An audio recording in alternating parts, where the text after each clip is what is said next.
कार्यस्थल पर उपयोग किए जाने वाले उपकरण, संयंत्र व कंज्यूमेबल की उपलब्धता सुनिश्चित करें।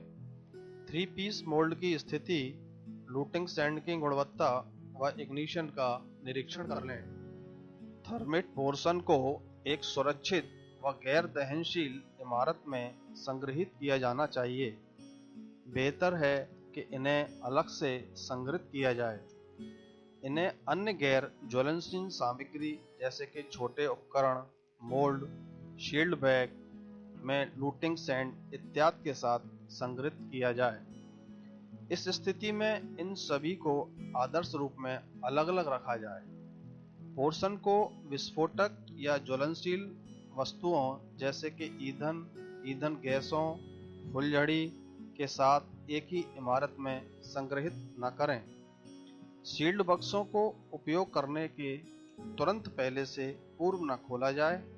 पोर्शन को प्रथम आगम प्रथम निर्गम के अनुसार चक्रानुक्रम में इस्तेमाल किया जाए।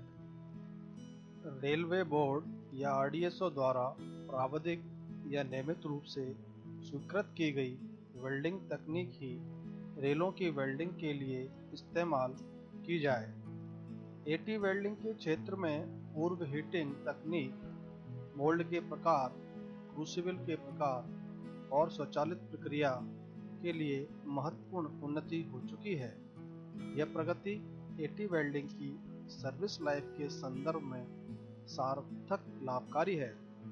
इन तकनीकी उन्नति को आत्मसात करने के क्रम में कंप्रेस्ड एयर पेट्रोल या बेहतर preheating, single shot crucible, automatic tapping का उपयोग 52 केजी और 90 यूटीएस से हायर सेक्शन की रेल के लिए विस्तार से किया जाए। आरडीएसओ से अनुमोदित फर्मों से ही वेल्डिंग के लिए प्रयुक्त थर्मिक वेल्डिंग पोर्शन एवं उपयोग वस्तुएं ली जाएं। वेल्ड किए जाने वाले रेल सिरों की तैयारी की जाएगी। इसके लिए रेल सिरों के फेस व आसन्न पक्षों, ऊपर और नीचे, वेब और 50 मिलीमीटर तक सिरों को मिट्टी के तेल व ब्रश से सभी गंदगी, ग्रीस व जंग को अच्छी तरह साफ किया जाए।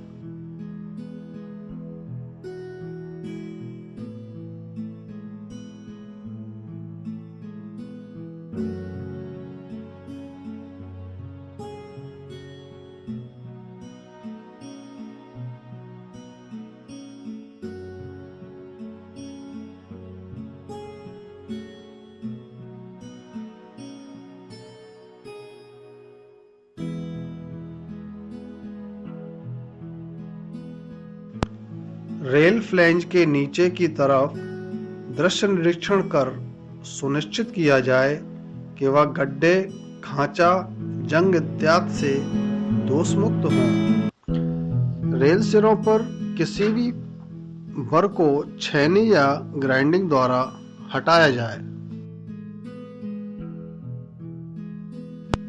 वेल्डिंग से पूर्व रेल वेब पर अंकित रोलिंग मार्क जांचा जाए।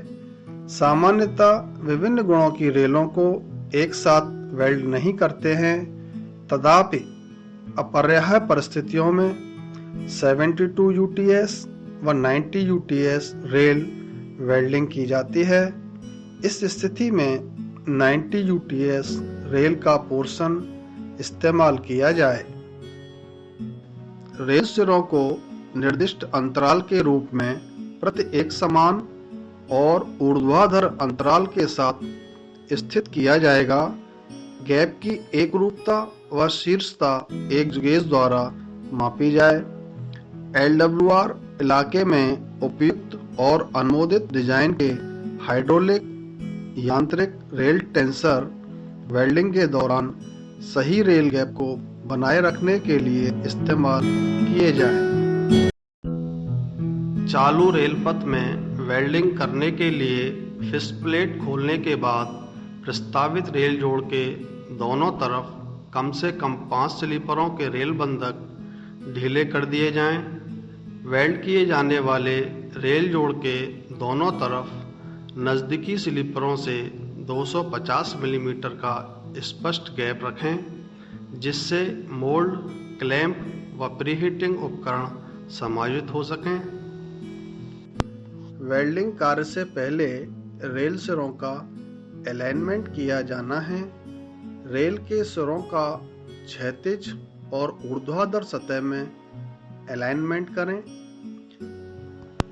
लेटरल अलाइनमेंट के बाद 1 मीटर की स्ट्रेट एज के साथ चेक करने पर दोनों रेलों के सिरे प्लस माइनस 0.5 mm के भीतर रखें। रेलों की चौड़ाई में कोई अंतर है तो उसे हमेशा पूरी तरह से नॉन गेज फेस की तरफ रखा जाएगा।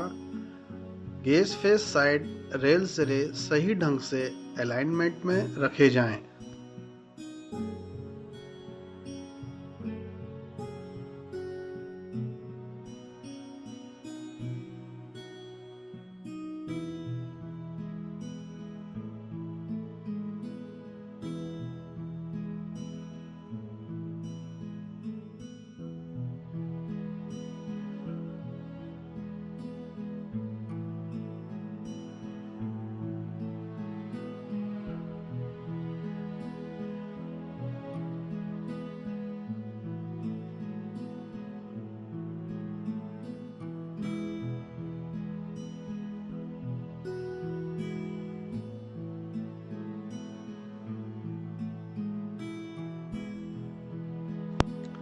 Vertical alignment 1 metre straight edge के अंत में मापा जाता है, जो 72 UTS रेल के लिए 3 से 4 मिलीमीटर ऊंचा व 72 UTS से ऊपर की रेलों के लिए 2 से 2.4 मिलीमीटर ऊंचा रखा जाएगा।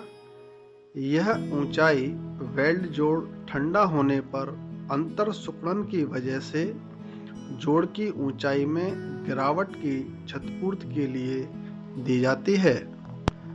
यह रेल जोड़ के दोनों तरफ स्लीपरों अथवा सपोर्टिंग ब्लॉकों पर पच्चर लगाकर हासिल किया जाएगा।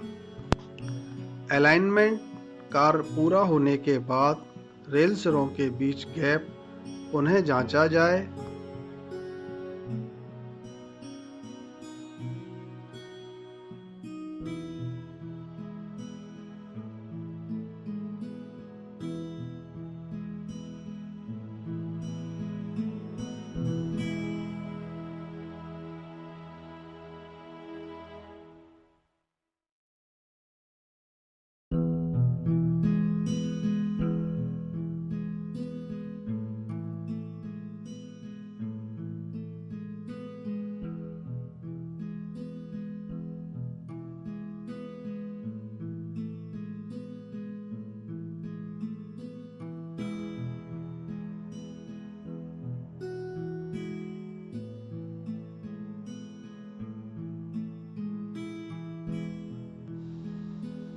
केवल पूर्व निर्मित मोल्ड जो पोर्शन निर्माता द्वारा आपूर्ति की गई हो इस्तेमाल किए जाएं। रेलों के सिरे पर लगाने से पूर्व प्रत्येक मोल्ड को नमी, क्रैक्स, सुराख बंद इत्यादि के लिए जांच लें और दोषपूर्ण मोल्ड को हटा दें। पूर्व निर्मित मोल्ड सावधानी से पकड़ें क्योंकि वे नाजुक और टूटने को संभावित होते हैं। मोल्ड फिक्सिंग के दौरान यह सुनिश्चित किया जाए कि गैप की मध्य रेखा मोल्ड की मध्य रेखा से मिलती हुई हो, जिससे जॉइंट तिरछा न हो। मोल्ड शू पूर्व निर्मित मोल्ड से चिपटी हुई स्थिति में होना चाहिए। मोल्ड शू फिक्सिंग के बाद पर्याप्त दबाव के साथ कसा जाए। अत्यधिक दबाव मोल्ड के टूटने और मोल्ड के अंदर रेत गिरने का कारण बन सकता है। पर्याप्त दबाव देते समय सावधानी रखी जाए। मोल्ड के लिए यह आवश्यक है कि रेल के नीचे मोल्ड आर पार सपाट फिट हो। जिसे अंगुली से मोल्ड के दोनों आधे हिस्सों के आर पार महसूस कर चेक करें और नीचे झुककर राइजर अपर्चर चेक करें। कॉलर के उचित आकार को चेक करने के लिए मोल्ड रेल फुट के बॉटम को टच करना चाहिए। 3 पीस मोल्ड के मामले में बॉटम प्लेट के उचित फिक्सिंग सुनिश्चित करें ताकि वेल्ड के बॉटम फ्लैंज के किनारे में फिन का निर्माण न हो।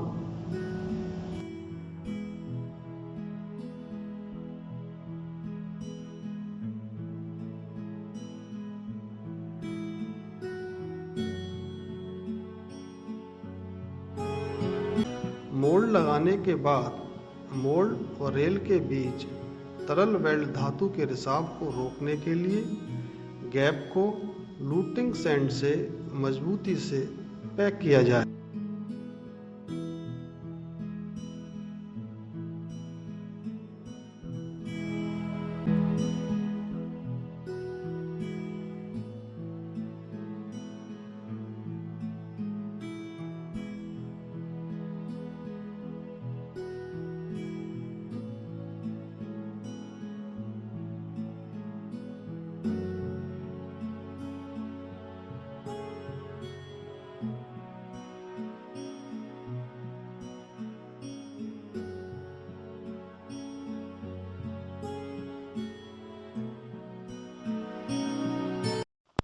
रिएक्शन के दौरान धातु बौछार से रेल शीर्ष टेबल की रक्षा करने के लिए मोल्ड के दोनों तरफ रेल सतह को धातु कवर के साथ ढक दिया जाए अथवा दोनों तरफ 15 सेंटीमीटर लूटिंग सैंड से लेप कर दिया जाए। क्रूसिबल के अस्तर में लगे आग रोक सामग्री को नुकसान न हो इसका ध्यान रखें। क्रूसिबल अस्तर की जांच करें।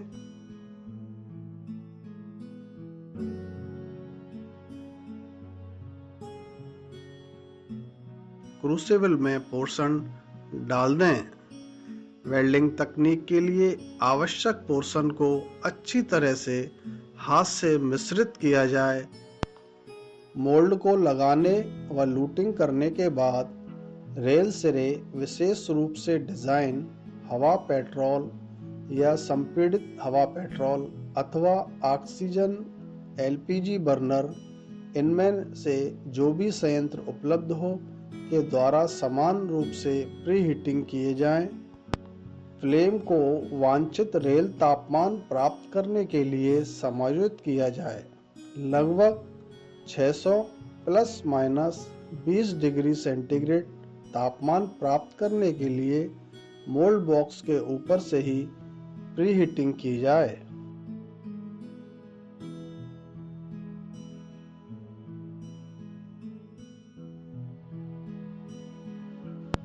वेल्डिंग प्रक्रिया में एयर पेट्रोल बर्नर उपयोग के दौरान कंप्रेसर टैंक में दबाव 7 प्लस माइनस 0.7 kg पर सेंटीमीटर स्क्वायर बनाए रखा जाए।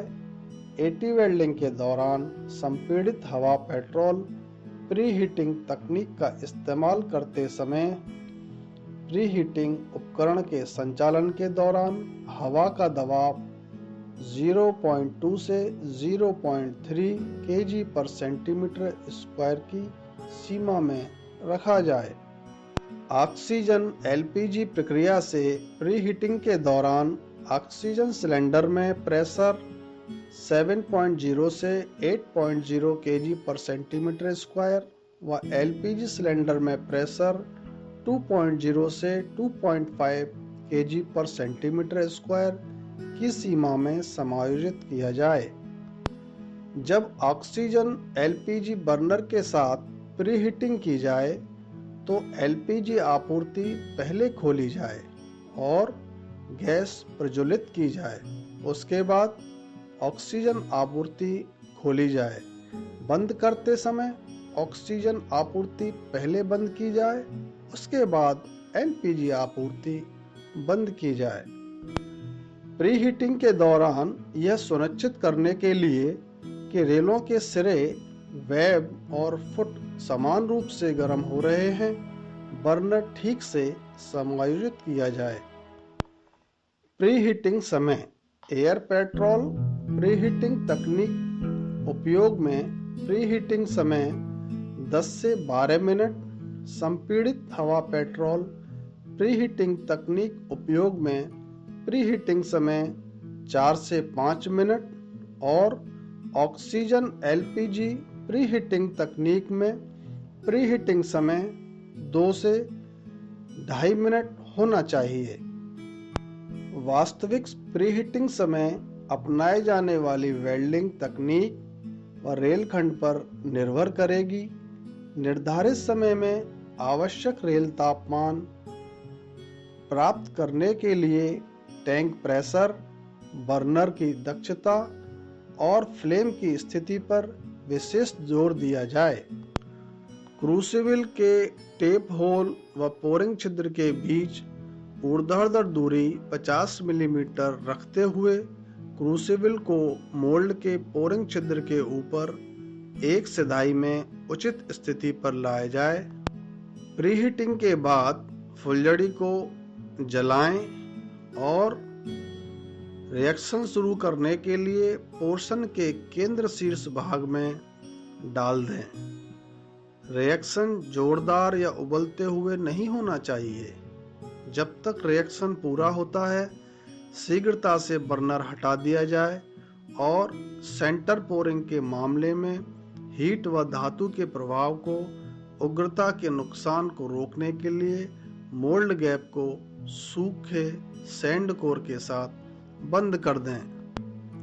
रिएक्शन समाप्त होने के बाद लगभग 3 सेकंड मेटल से स्लैग अलग होने के लिए दिए जाएं।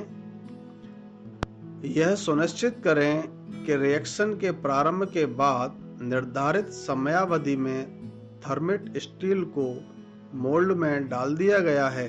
पिघली धातु की स्वचालित टेपिंग के मामले में इन पहलुओं की अपने आप देखभाल हो जाती है।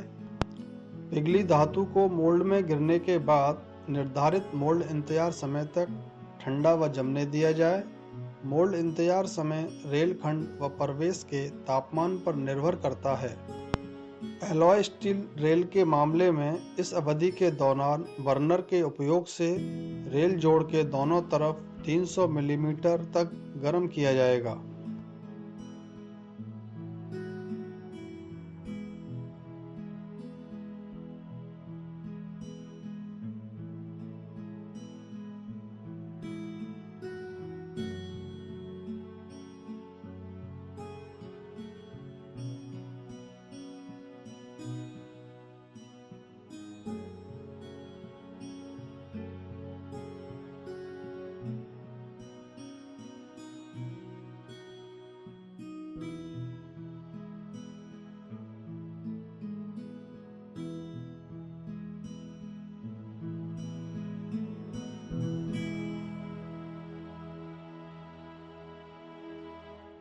मोल्ड इंतजार समय के पूर्ण होने से ठीक पहले मोल्ड शू हटा लिए जाएंगे।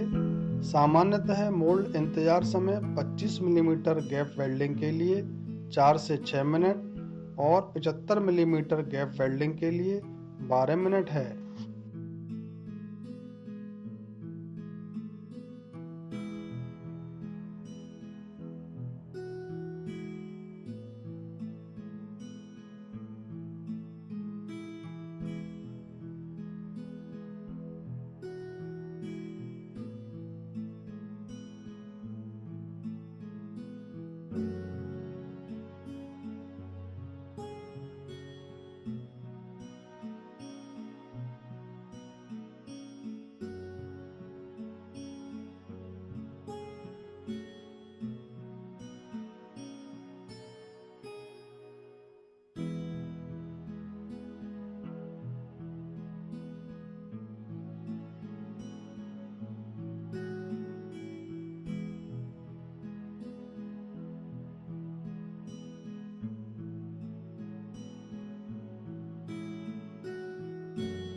मोल्ड इंतजार समय समाप्त होने के बाद मोल्ड को धक्का दिए बिना वेल ट्रिमर का उपयोग करके ट्रिमिंग की जाए।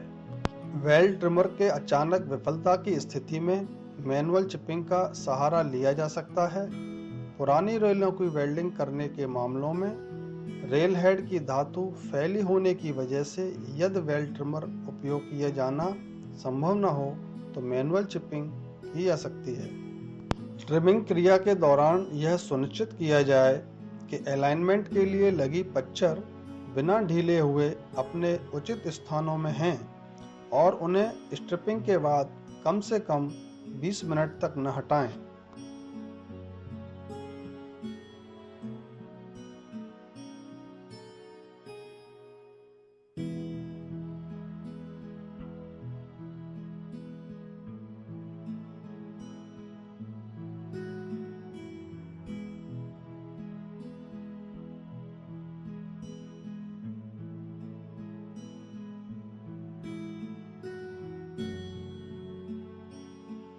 रेल अलाइनमेंट के लिए लगी पच्चरों को एवं जोड़ के दोनों तरफ 250 मिलीमीटर स्पष्ट अंतर प्राप्त करने के लिए हटाए गए स्लीपर पुनः मूल स्थान पर फिर से स्थानांतरित कर वह पुनः पैकिंग करने का कार्य यातायात शुरू करने के पहले करें।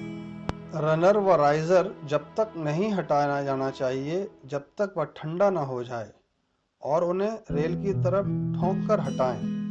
वेल्ड धातु के मोल्ड में गिराने के 30 मिनट बाद ही पहली गाड़ी को नए वेल्ड जोड़ से गुजारने के लिए अनुमति दी जाती है। जब तक वेल्ड की ग्राइंडिंग पूर्ण न हो जाए तब तक आवश्यक गति प्रतिबंध जारी रखें।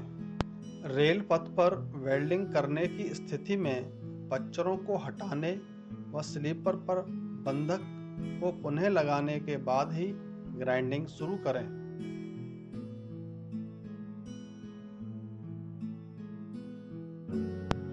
ग्राइंडिंग करते समय केवल हल्का दबाव दें और एक स्थान पर जरूरत से ज़्यादा गर्म होने से बचाने के लिए ग्राइंडिंग व्हील को इधर उधर स्थानांतरित करें।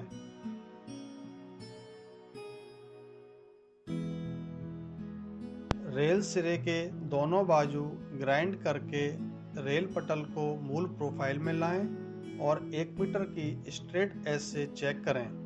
ग्राइंडिंग की सटीकता 10 सेंटीमीटर की स्ट्रेट एज का उपयोग कर जांच लें।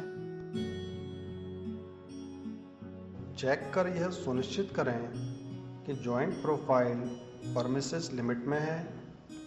वर्टिकल अलाइनमेंट 1 मीटर की स्ट्रेट एज के सिरे पर नापने पर प्लस 1.0 मिलीमीटर व माइनस 0.0 मिलीमीटर से अधिक न हो। लेटरल अलाइनमेंट 1 मीटर की स्ट्रेट एज के मध्य में नापने पर प्लस माइनस 0.5 मिलीमीटर से अधिक न हो। टॉप सरफेस पर फिनिशिंग 10 सेंटीमीटर की स्ट्रेट एज के सिरे पर नापने पर प्लस 0.4 मिलीमीटर माइनस 0.0 मिलीमीटर से अधिक न हो। रेल शीर्ष के गेज फेस पर फिनिशिंग 10 सेंटीमीटर की स्ट्रेट एज के मध्य में नापने पर प्लस माइनस 0.3 मिलीमीटर से अधिक न हो।